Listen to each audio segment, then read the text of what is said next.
Welcome to the Action Network studio in New York City. I'm Maria Marino, and this is Green Dot Daily. We're live every weekday at 3 Eastern on the Action app. And if you're watching on YouTube, go ahead and hit subscribe if you haven't yet.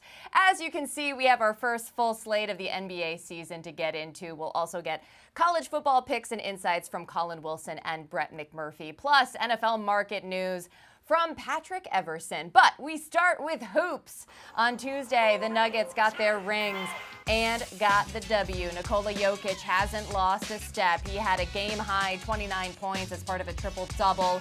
LeBron James had 21 points on 10 of 16 shooting, but his 29 minutes weren't enough as the Nuggets took the season opener 119-107.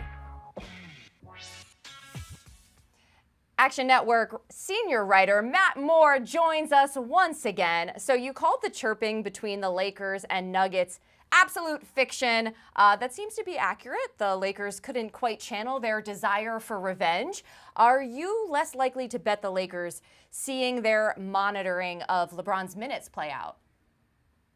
No, I think we'll probably get that priced into the market, right? We're going to have to kind of change what the evaluations are. We'll see how it goes as the season goes on. I think there will be games that James will recognize he's going to play more. And if he says he's playing more, guess what? He's playing more, because you're not going to tell LeBron James to sit down. That's not how this works. I'll also note, I think last night, James, his body language, he came out very strong, like tried to set a real tone for that game. They booed him in warmups and he put a little crown on his head on camera in front of the Ball Arena crowd. But once the game started, about 5 minutes in, his demeanor changed. And James at this point in his career understands when he has a chance and doesn't. Competed last night. Lakers gave it a good shot. I think James knows at this point the Nuggets are a much better team. I do think, however, it's something to watch with regards to props, that you're going to want to keep an eye on that. There'll be situations that we'll be able to identify where he might play more or less. And those I think are going to be key for bettors in the prop market.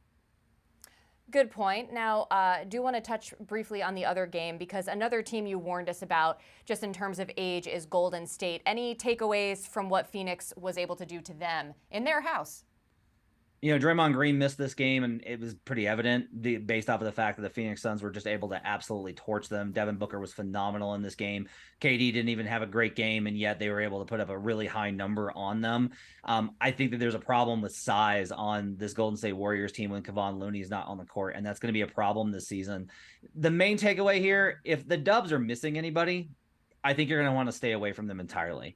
There might be spots on the road where we can find maybe some value to bet against them if a guy is missing, because they were so bad on the road last year. But this was a pretty worrisome spot, I think, if you're somebody that's backing the Warriors. Guys are going to miss time. This is the NBA, and even with changes to load management and rest, guys are still going to miss time with injury. This is at home versus a team that doesn't necessarily have a big inside presence.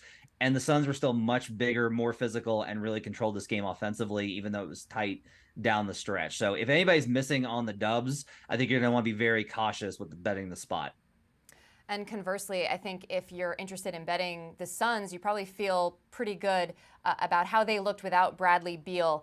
All right, NBA opening night did not feature an Eastern Conference team, but with a full slate tonight, let's look at odds to win the East. Celtics and Bucks lead the pack at plus 180 and plus 190 respectively, followed by the Sixers at plus 750, then the Cavaliers, Heat, and Knicks.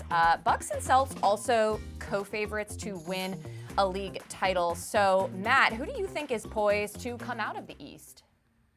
I think the Celtics are the best team, but if we assume that the Bucks and Celtics were to meet in a hypothetical conference finals based off of their odds standing, I lean towards Milwaukee a little bit. Do I think that the Celtics have a more complete team? Maybe, but the Celtics lost a lot of depth, just like the Bucks don't have a lot of depth. And if you're giving me Dame and Giannis in a series, I'm going to lean that way. The Bucks honestly probably should have knocked off the Celtics 2 years ago if Chris Middleton hadn't been out. I think the injury risks are kind of even on both sides now, with Kristaps Porzingis being so important for the Celtics, and he's got a long injury history. I lean Milwaukee just because even with all that defense, I think the Damian Lillard, Giannis Antetokounmpo is probably that's the two best players on the floor. I'll lean that direction. But honestly, I don't know that that's the best value if we're talking about betting this, because we do this every year. We're like, oh, two teams are definitely going to meet in the conference finals. and then it doesn't happen. We did it with the Clippers and the Lakers. We've done it with the Warriors and the Clippers, or the Warriors and the Lakers. Things don't often work out that way, especially with the bracket. And so if the Celtics and Bucks wind up, say, in the 2-3 spot and another team gets up there, you need to decide what's the third team. What's the third team that could slide into the other side and potentially make a conference finals? And that team, Maria, is your Miami Heat. Well-known supporter of Jimmy Butler, Maria Marino. Look, this Heat team, they're going to be better by season's end than they are right now. They're having to integrate a lot of young players. They're going to try and develop Cole Swider, Nikola Jovic, Jaime Jaquez Jr. If those three names that you're not familiar with, well, join the club. But they're going to be big parts of the Heat this season. And as the season goes on and we get closer to the playoffs, they'll probably find a way to sneak into the playoffs. And once that happens, you're banking on Jimmy Butler. So at 13-1 or better in the market, I think there's still a lot of value on the Miami Heat to at least present a position for you to hedge against as we get closer to the conference finals. Look, obviously I love to hear it, but let me just be clear. I'm not totally sure yet how I feel about emo Jimmy. It's been well documented on the show. You know, I fell for him last postseason, but I'm not sure about it. Okay, so I'm not as high on him and the Heat as you might think. Although, you know, I think it's interesting. They lose Gabe Vincent, they lose Caleb Martin, but we tend to forget Tyler Hero missed like the entire postseason practically. So they could be okay. All right, moving on though. Any teams you like to surprise some people and make the playoffs? Yeah, the two I identify are the Indiana Pacers and the Oklahoma City Thunder. OKC's gaining a lot of steam. Like, they're the trendy kind of underdog in the markets. The ceiling, I think, for the Thunder is very high. If all of the young guys make a significant leap, this is that young team that's kind of ahead of the curve in terms of where they should be based off of age. We saw that with the Grizzlies a couple of years ago. Oh, this team is so young. Like, I was among them being like, oh, I'll take the under. This team's really young. Turns out that if you're really good at basketball, that matters more than how old you are, especially for a regular season performance. So I like OKC. Indiana, I have projected at 45 wins. I think they make the playoffs outright, not even a play-in team. I think this is going to be a top 5 offense. Love Rick Carlisle. Tyrese Halliburton, I think, is going to show everybody that he's not just a superstar, but one of the best real engines in the league. Love them adding Bruce Brown and Obi Toppin. I think they're going to get internal development from a lot of their guys. Jarris Walker, I think, is going to pop as a rookie. A lot of value, I think, on the Indiana Pacers. I will say the market is pretty deeply flawed on these numbers. It's hard to find props on to make the playoffs. Almost everybody's a minus number. There's like 11 teams in the Western Conference with a minus number to make the playoffs. That's physically impossible. There's only 8 spots. So don't think that this is the time to get in on that. We'll have lots of opportunities throughout the season, and we'll tell you about them right here on Green Dot Daily and in the Action Network app. What a nice tease by you. I'll say this too. I'm excited about Bruce Brown on Indiana. I'm looking forward to that. But we do have lots of games tonight. So what tips do you have for us in terms of betting the slate? So one thing I wanted to kind of note, I've stayed away from betting against home teams in their opener. It's such a big spot. Everybody's rested. Everybody's ready. You've had preseason, crowds behind you. You're never going to feel as good about your chances as you do on opening night. But I did notice something kind of interesting over the last couple of years.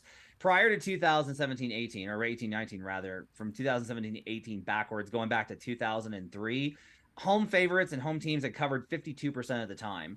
But since that time, in the last 5 seasons, home opener favorites have covered just 48% of the time. That's a 4% difference drop, and it's not necessarily all that meaningful, but it is important for just understanding that it's not a reason to stay away from it. With trends, I'm often looking for, okay, that's a reason not to bet this game if I like the dog. That's changed a little bit, so at least I don't have that trend going against me. I got 3 plays for you. I like the Minnesota Timberwolves on the road to the Toronto Raptors on the money line. This is minus 109 in the market. I've got it projected minus 129. I think there's about 20 cents of value on this play. The Wolves are a lot better. Like, they're a lot better team. The Raptors vibes are good. They love this new coach, Darko Rajakovic, but I do think that the internal size of the Wolves is going to be a big problem for the Raptors. They've got Jakob Poeltl and Pascal Siakam, but other than that, they don't have a lot of depth. It's one of the reasons they traded for Jakob Poeltl. Like the Wolves in that spot. Continuing the OKC trend, I'll take them as a dog plus 120 at the Bulls. I have them favored here minus 110. I think that they should be a slight favorite in this matchup. That's enough to get me on board. OKC, I think, is going to be the better defensive team in this matchup, even though the Bulls were top 6 last year. Chet Holmgren should give Nikola Vucevic some problems on that side. I like the wings versus DeRozan and Levine. I'll take OKC on the road as a moneyline dog plus 120. And I like the Cavaliers -2 at the Nets. 3 road teams here. I've got this projected -3.7, so I've got about 1.5 of value on the Cavs. Once again, I think the market kind of undervalues where the Cavaliers are at, even after adjusting for Jared Allen being out. Darius Garland is questionable on this one. Make sure you get closer to tip-off to make sure Garland's playing. If he's out, I don't like this play nearly as much, but I will say that if Garland plays, even with Allen out, I'll take Cavs -2 to beat the Nets. Okay, so plenty of options there. Final question for you. With Luka and the Mavs taking on Victor Wembanyama and the Spurs, do you have a Wemby stat line prediction? Yeah, let's do 21 points, 11 boards, and 5 blocks. My Buckets podcast co-host Brandon Anderson is very high on a play that he made for Wembanyama to have 1 game with 5+ blocks this season. I think he gets it right out of the gate tonight. I think he's going to put up points. I think the rebounds are something that I kind of underestimated, thought he would struggle. He's so long, he just grabs them. By the way, the Mavericks are starting Derek Lively and Grant Williams. Grant Williams is probably guarding Wemby tonight. That's going to be a bad time for Grant trying to figure out this person with an 8-foot wingspan. So I'll take the 21-11 with 5 block stat line for Victor Wembanyama. I love it. I'm so glad to have you back once again, Matt Moore. Thanks for having me. I love being here with you, Maria. All right. And as mentioned, Matt is also host of the podcast Buckets here on Action Network. Let's get some more picks, shall we, from the pod right now, courtesy of J Money. Man, I put my teeth in this slate like a month ago here. They've had lines out. I couldn't wait to attack them to get to watch some preseason games. But the first one that popped out to me was the Atlanta Hawks in this one. I've been watching this team really closely over the offseason. I've actually went to one of their preseason games as well. I just think Quinn Snyder has his team locked in. Obviously, if they play defense in this game, I think they'll win this game comfortably. There's just 2 teams that are on the opposite end of the spectrum, in my opinion. Charlotte Hornets, obviously, I mean, they're coming into a new year, but I'm still not high on this team whatsoever. I will take the Atlanta Hawks. I did get them at 1.5. I'll take the money line for the show. I think they win this game. It is going up to 3 now. I would even still lay the points with the Atlanta Hawks here. I know that they're on the road in this spot, Matt, but this is a spot that I just feel like these are 2 teams that are going in different directions. If they're not playing defense here, the Hornets can run you off the floor. I will say that, but I'm not really scared of LaMelo Ball, Terry Rozier, Gordon Hayward. That's if he's not injured enough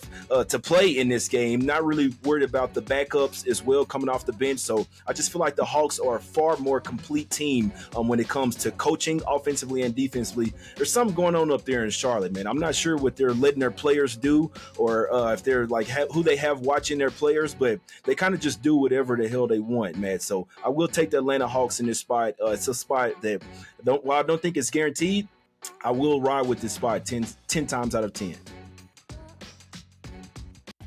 To college football, here's Brett McMurphy's AP ballot alongside Collin Wilson's betting power rank. Both have Ohio State and Georgia in the top 3, but Collin has Michigan in his number 1 spot, Michigan coming in at number 4 on Brett's ballot. As we say hello to Collin and Brett right now, let's start with Michigan just because there have been reports of alleged sign stealing. Brett, can you just summarize the pertinent info we should know about?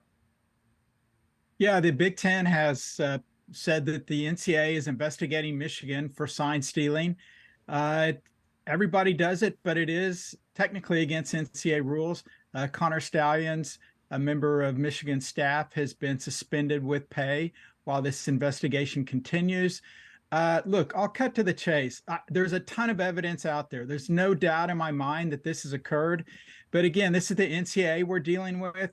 They move at the pace of, let's say, a glacier. So I really don't see this impacting Michigan at all this season as far as any penalties.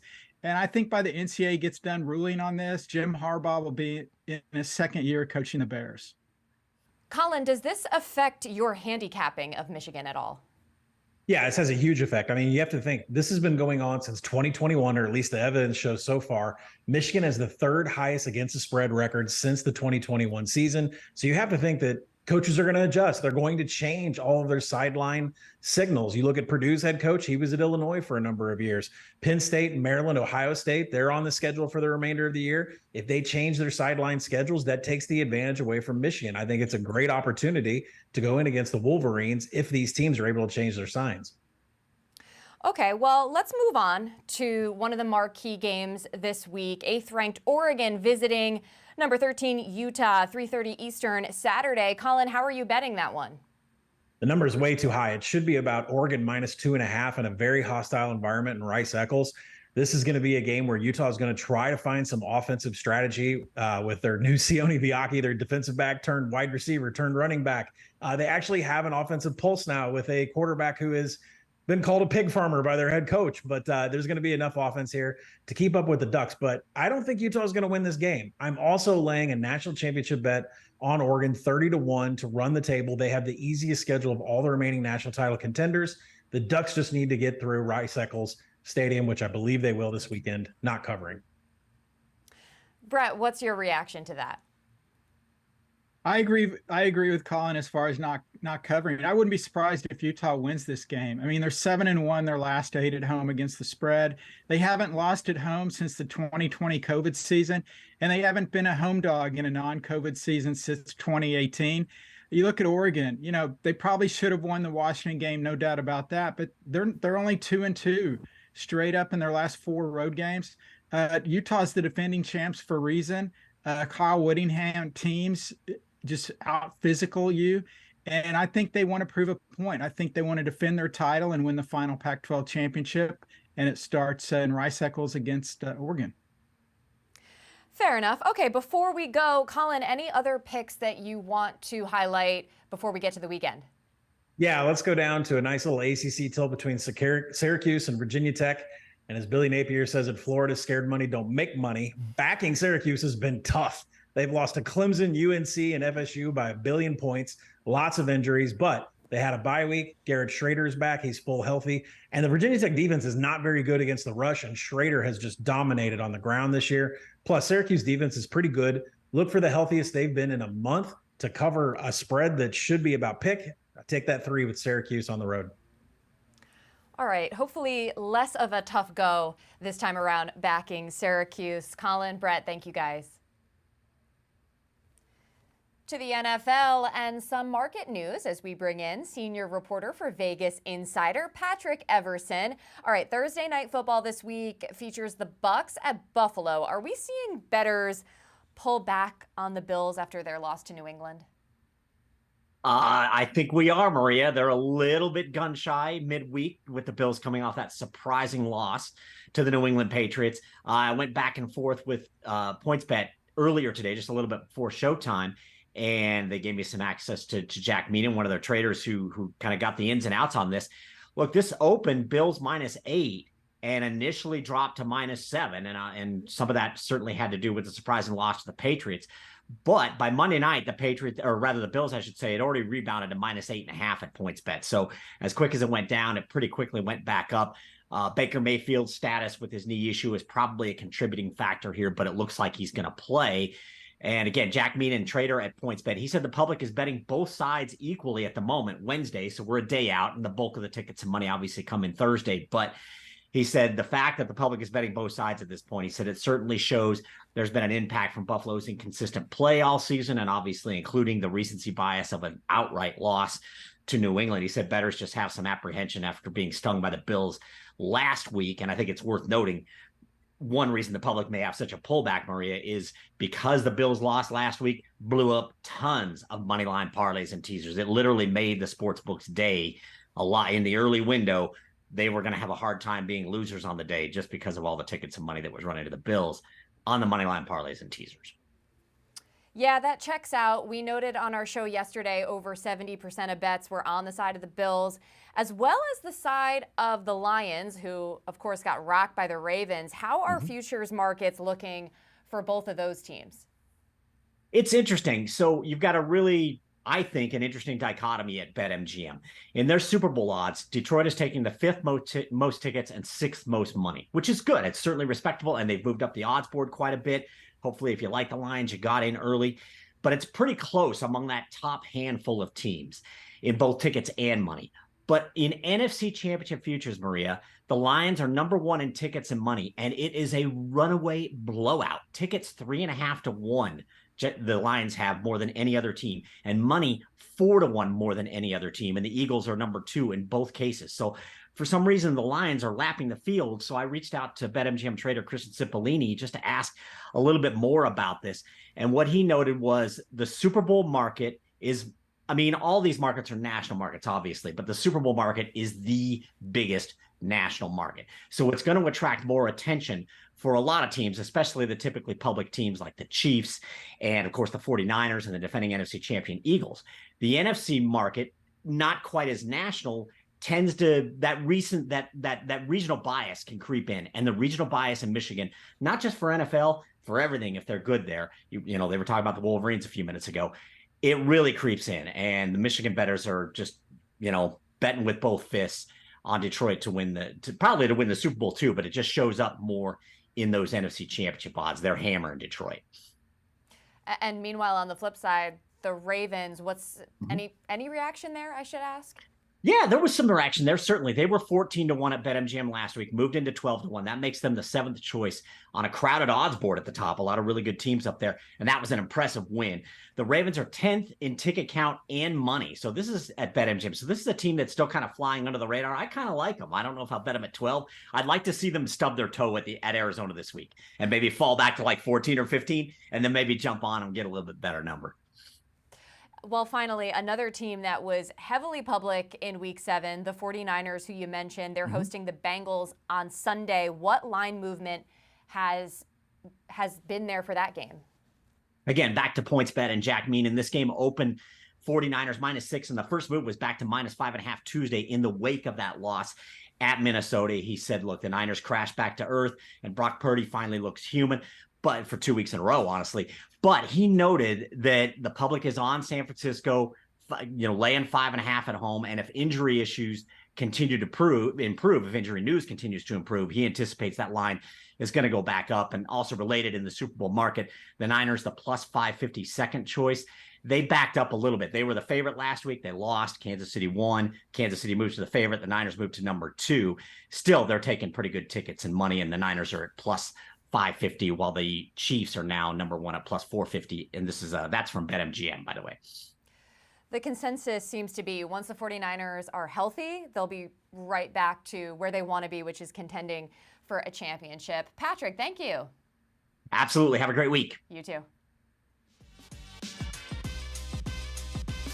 Remember, any picks we give out here on the show, you can easily reference by following Green Dot Daily in the Action app. We keep track so you don't have to. That's going to do it for this edition of Green Dot Daily. I'm Maria Marino. Thanks so much for hanging out, and I'll see you back here Thursday at 3 Eastern on the Action Network YouTube channel and the Action app.